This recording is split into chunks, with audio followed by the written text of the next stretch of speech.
A cada 4 visualizações, uma pessoa pode se identificar com o problema de saúde que eu vou conversar com vocês hoje. Meu nome é Maite Dadal, eu sou médica de família e comunidade e hoje a gente vai falar sobre um problema seríssimo e super comum, que é a ansiedade.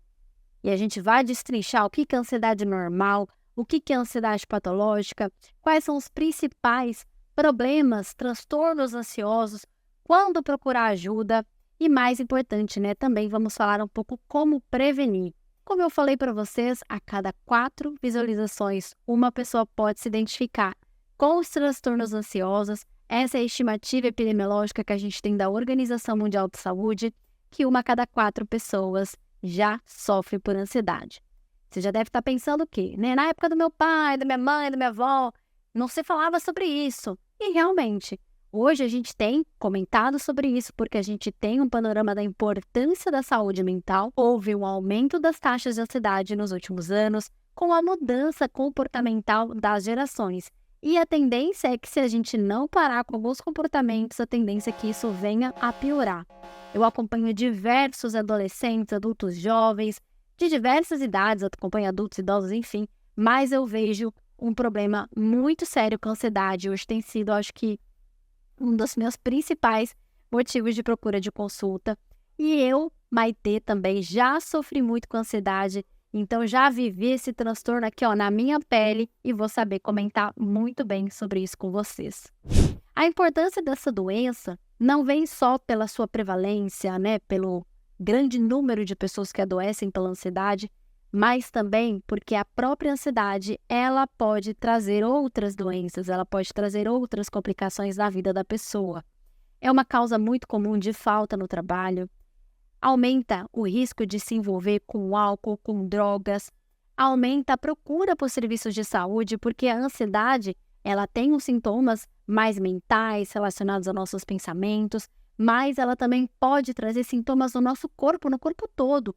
E muitas vezes a gente tem várias queixas de dores, diarreia, queimação, coceira, às vezes não sabe a origem, revira o corpo todo, não consegue encontrar a causa e muitas vezes essas causas, essas queixas difusas, que a gente não encontra, né, uma explicação médica, elas podem ter raiz na ansiedade.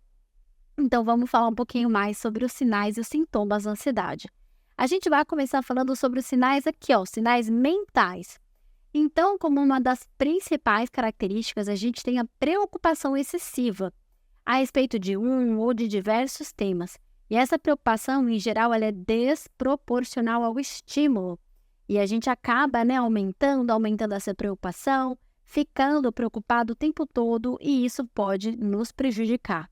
As pessoas que sofrem de ansiedade podem ter também dificuldade de concentração, dificuldade de dormir, principalmente de pegar no sono. É aquela pessoa que deita na cama, a cabeça vai a mil e demora, não consegue pegar no sono, depois dorme super pouco, fica super irritado, enfim, vira toda aquela bola de neve. A gente tem medo, né, de perder o controle, de enlouquecer, porque muitas pessoas com ansiedade, elas sabem que talvez isso esteja além do normal, que esteja sofrendo. E tem pessoas que podem ter medo de morrer. Existe um dos transtornos ansiosos, que é o que a gente fala de transtorno de pânico, que a pessoa tem crises de pânico, crises de ansiedade. Isso acontece porque a gente libera muitos neurotransmissores no nosso corpo e faz o coração acelerar. Pode dar sensação de falta de ar, pode ter gente que tem tremor, formigamento, tem gente que acha que está morrendo, acha que está tendo um infarto. E a crise de pânico, depois eu vou falar um pouquinho mais sobre ela, mas ela nada mais é do que um boom, uma chuva de neurotransmissor no nosso corpo causado pela nossa ansiedade. E os sinais, os sintomas físicos, fora da nossa cabeça, que estão aí no nosso corpo. As pessoas ansiosas, elas costumam sentir, às vezes, o coração batendo mais rápido, sentindo palpitação, taquicardia. Tem pessoas ansiosas que ficam com sudorese, ou seja, com suor, suando. Algumas se sentem, né, com tremores, algumas com falta de ar, fadiga, e é muito comum ter tensão muscular. A pessoa ansiosa, ela vai contraindo, assim, todos os músculos do corpo. Eu, quando sofri bastante com ansiedade, eu ficava muito tensa, com muita dor muscular. E tudo isso era, né, o meu corpo dizendo aí, o meu corpo pedindo ajuda. E quando a pessoa às vezes tem a síndrome de pânico, né, pode ter dor no peito, tem gente que tem náusea, desconforto abdominal. Então vocês estão vendo, né, que o negócio às vezes pode ter origem na cabeça, mas pode estar presente no nosso corpo todo. E quando nós, médicos, vamos suspeitar de ansiedade? É uma das principais causas de procura de serviço de ajuda médica, né, nos serviços em que eu atuo, serviço de atenção primária à saúde. Geralmente são pessoas que têm, né, uma procura bem frequente, que estão sempre sentindo algo, estão angustiados, estão preocupados, têm dificuldade para dormir. E aí a gente vai juntando aí esses sintomas que eu comentei com vocês, e a gente vai, né, unindo com a história clínica da pessoa, e a gente chega aí na conclusão do diagnóstico. A gente tem testes que a gente pode aplicar, testes de rastreamento para investigar melhor, mas não é sempre que a gente utiliza, só quando a gente realmente tem aí um público que tem bastante chance de ter ansiedade. Uma coisa muito importante é que muitas vezes, quando a gente faz o diagnóstico de ansiedade, a gente vê que a pessoa está sofrendo há muito tempo e demorou para perceber que isso poderia ser um problema. Por quê, né? Como é muito comum essa doença, tem muita gente que normaliza isso e vê, tá todo mundo passando por isso mesmo. Eu lembro que na época de faculdade de medicina, as pessoas falavam, não, quem é que não toma aí um ansiolítico, né? Como se fosse super normal todo mundo tomar. Realmente era muito frequente, porque é uma das profissões de muito risco para ansiedade, mas só porque é comum, não é normal. Então já trago isso adendo para vocês. Não é normal ficar se sentindo apreensivo, com medo, com tensão o tempo todo. Se isso está acontecendo, pode ser um indicativo de um problema. E agora a gente vai falar dos principais transtornos. Eu vou focar nos dois principais, que é o transtorno de ansiedade generalizada e o transtorno de pânico, crise de pânico. O transtorno de ansiedade generalizada, como o próprio nome diz, é quando a gente tem um padrão de ansiedade, de preocupação que é muito frequente, é persistente, de difícil controle. Para a gente diagnosticar como médico, né? A gente precisa que esse paciente esteja experimentando essas sensações por mais de 6 meses e tem que estar acompanhado de algum dos sintomas que eu relatei para vocês, preocupação, nervosismo, palpitação, tontura, enfim, vários dos sintomas. Já o transtorno de pânico, ele é um outro transtorno que também é muito comum e a gente tem, né, surtos paroxísticos, assim, do nada, vem uma ansiedade muito, muito, muito forte. E a pessoa tem muita dificuldade de controlar e vem aqueles sinais, sintomas de morte iminente. Tem gente que tem dor no peito, às vezes procura o pronto-socorro porque acha que está morrendo, acha que está infartando. E muitas vezes a pessoa não consegue nem identificar a causa desse transtorno. Então são as principais formas de apresentação. Existem várias outras, como fobia social, agorafobia, mas a gente não vai entrar em detalhes nesse vídeo. Se você quiser que eu entre em detalhes, coloca aqui.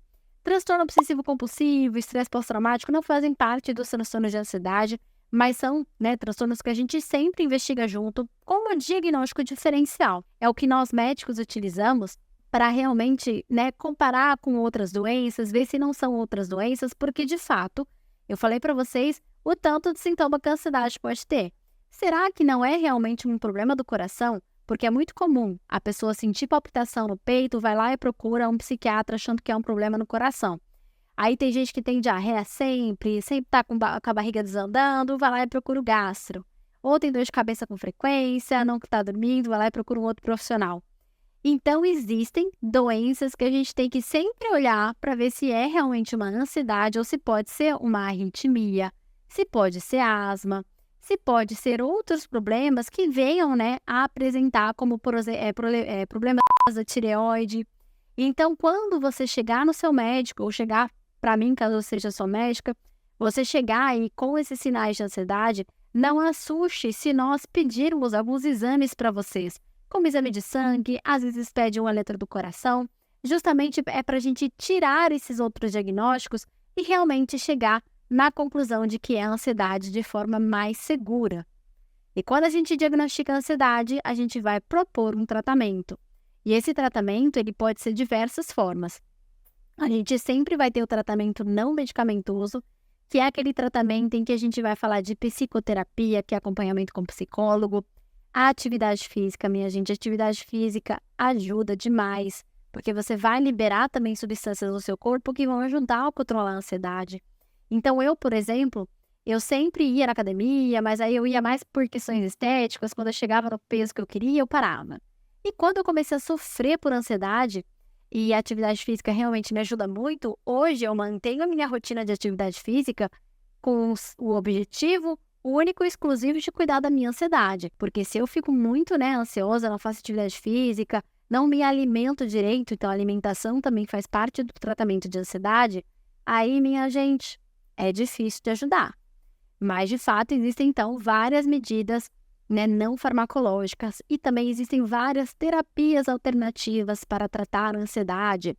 A gente pode utilizar acupuntura, tem diversas terapias aprovadas aí até pelo Sistema Único de Saúde que podem facilitar, ajudar aí no manejo da ansiedade, no manejo conjunto. Mas existem muitos casos que vão precisar de intervenção medicamentosa. Então, tratamento medicamentoso com medicações ansiolíticas, antidepressivos, que a gente fala, que são as medicações inibidores de recaptação de serotonina, ou inibidores de recaptação de serotonina e noradrenalina.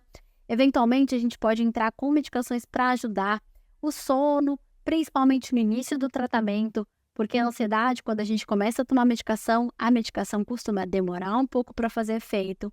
E o tratamento, ele acaba sendo prolongado. A gente tem que tomar a medicação ou, aderir às medidas de tratamento por pelo menos 1 a 2 anos. Lembrar que a ansiedade, ela é uma doença crônica, então ela pode ter momentos, de calmaria, depois de atividade, remissão, atividade. Então é importante você sempre se cuidando como um todo, desenvolvendo o seu autoconhecimento, que é para você ficar, percebendo as respostas que o seu corpo vai dando, para que você tenha uma rotina mais saudável e cuide também da sua saúde mental. Espero que você tenha gostado desse vídeo. Deixa o seu like, segue o canal que está tendo vídeo toda semana dos mais diversos temas que vocês solicitam, temas interessantíssimos, extremamente relevantes e com uma linguagem super simples, que o meu objetivo aqui é fazer vocês compreenderem o que acontece aí no corpo de vocês. Então ativa o sininho do canal para você ser sempre avisado quando vier os novos vídeos aqui no canal. Deixa o seu comentário e segue o canal. E fique de olho que sempre tem novidade por aqui. Obrigada de coração pela sua atenção e mais uma vez eu deixo, a mensagem de que se você estiver passando por algum desses sintomas, é importante você procurar um profissional de saúde de confiança e aqui embaixo tem o meu site onde você pode agendar consulta comigo. Muito obrigada, até o próximo.